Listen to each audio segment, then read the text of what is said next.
Bom, meus alunos, o que nos reserva essa aula de número 6?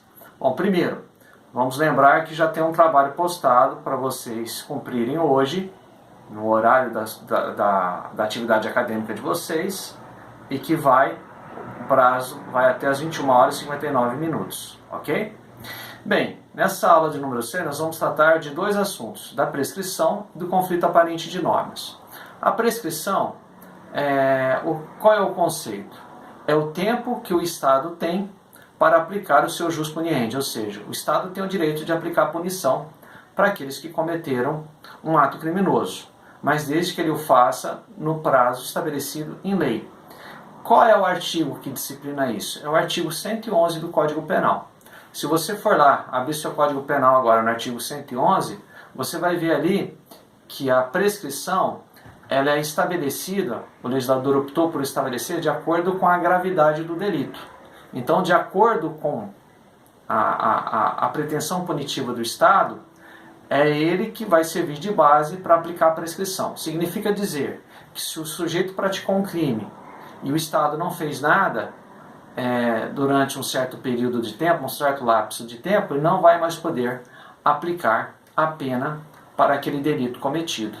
É como se o indivíduo saísse pelas portas do fundo. Nada mais natural porque o Estado tem que agir em nome da segurança jurídica. Ninguém pode ficar com uma espada na cabeça para o resto da vida. É necessário que o Estado então haja. Ok? Então, falamos sobre prescrição e duas peculiaridades. A redução do prazo prescricional, ou seja, ainda se torna menor se envolver agentes menores de 21 anos ou maiores de 70 anos.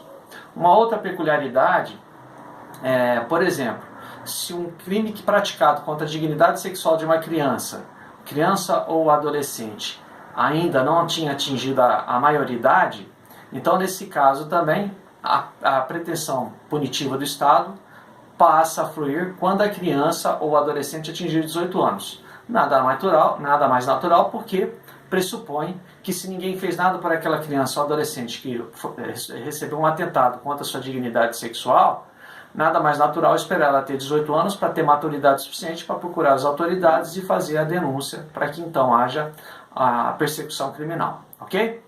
Conflito aparente de normas.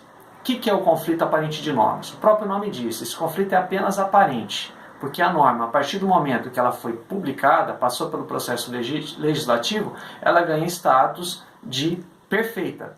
Então, se houver um conflito, esse conflito é apenas aparente e cabe então ao operador do direito dirimir esse conflito.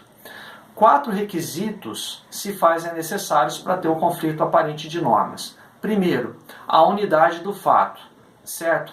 Apenas uma infração penal tem que ser disciplinada nessa questão. Segundo, pluralidade de normas. Deve haver uma ou mais norma penal que regulamenta aquele fato típico, que se aplica àquele caso concreto onde se deu o fato típico. Uma aparente aplicação de todas as normas, ou seja, 2 ou mais normas se confundem que poderiam ser aplicadas àquele caso. E o quarto, a efetiva aplicação de apenas uma norma. Escolher dentre essas várias normas qual vai ser aplicado naquela norma. Esses são os requisitos para se estabelecer o conflito aparente de normas. Bom, mas como é que eu vou saber então quais normas que eu vou aplicar? Qual dessas várias normas que tem, qual é que eu vou selecionar? A resposta é óbvia, meu caro Watson. É através dos princípios, tá vendo? Sempre falei para vocês que princípios são importantes e vocês vão ver no decorrer aí de toda a graduação de vocês. Bom, existem praticamente 4 princípios. Primeiro princípio da especialidade. Qual é o seu conceito do princípio da especialidade? A lei especial prevalece sobre a lei geral. Então, por exemplo, se você tem um crime de homicídio que está previsto lá no artigo 121, mas na verdade houve um homicídio, mas do pai contra o filho, não deixa de ser homicídio. Mas a lei estabelece uma norma específica aí. Nesse caso, nós falamos de infanticídio.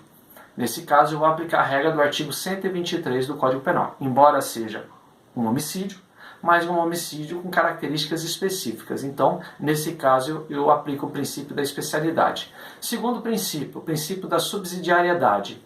Prevalece a lei primária sobre a norma subsidiária. Como assim, professor? Não entendi. Suponhamos que eu estou falando de uma extorsão mediante sequestro. Está previsto lá no artigo 159 do Código Penal Brasileiro, dá uma olhadinha lá, enquanto a gente vai falando aqui. Artigo 159 do Código Penal Brasileiro.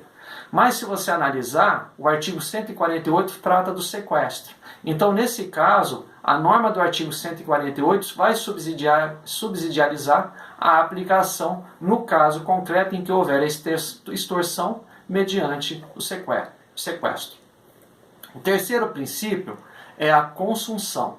O que é isso? O fato mais amplo e grave absorve os demais fatos menos amplos e gravosos. Então, por exemplo, suponhamos que alguém morreu, né? Alguém foi vítima de um homicídio, com 15 disparos de arma de fogo, mas apenas o último disparo é que teve êxito em tirar a vida da vítima. E os outros 14, teoricamente, estaríamos diante de uma lesão corporal. Essa lesão corporal, então, ela sai de cena para dar espaço, então, para o homicídio. Compreenderam? Então, a construção afasta a lesão corporal e abre caminho para se aplicar o homicídio.